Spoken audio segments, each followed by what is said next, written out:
Happy Motivational Monday. Today's thought requires you to listen with your heart. Jesus speaks in Mark chapter 4, and as he speaks in parables, he's appealing to the human heart. He talks about a seed sower that goes out to sow seeds. And as he's sowing the seeds, they fall onto different types of ground. They fall onto wayside ground, stony ground, thorny ground, and even good ground. He explains the scenarios. As the seed fell on the wayside ground, the crows saw that seed and they snatched it up. The next kind of ground it falls into is the stony ground. And as the seed begins to take form, the sun comes out and scorches that plant because it never took root. The next seed that fell under the stony ground, it did take root. But as the plant grew up, before it can bear fruit, it gets choked up by the thorns. Jesus is letting us know in Mark chapter 4 that these grounds are a lot like the human heart. Some of them are like the wayside heart. They've been walked all over. They've been trampled on. And the heart has become so compact, so hardened that when the word of God falls onto the heart, it doesn't have a chance to penetrate.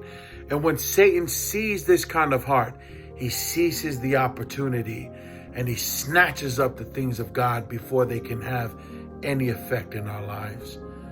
The next kind of ground, this stony ground, the seed falls into the stones.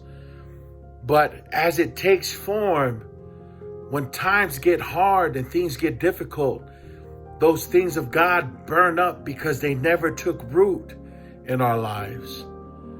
The other kind of ground is a thorny ground. It actually takes root there. And as the plant begins to grow up, there are things in our lives, relationships, sin.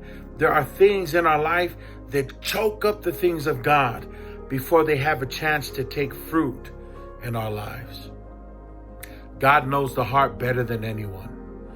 God created the human heart, and even though sin begins to ruin it, God knows how to fix it. He explains the heart condition in Jeremiah. He says that it's desperately wicked and it's deceitful above all things. Who can know it except the God that tests that heart, and he tests the mind.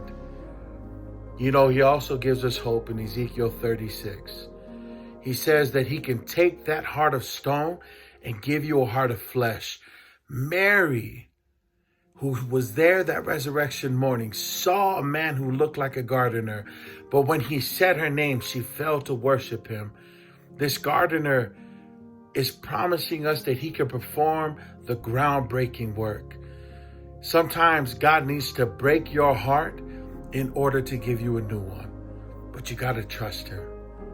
Will you give him your heart today and allow Christ to perform the groundbreaking work, to break the wayside dirt, to break the stony ground, to remove the thorns from your life? Give him your heart today. Let the gardener work on it.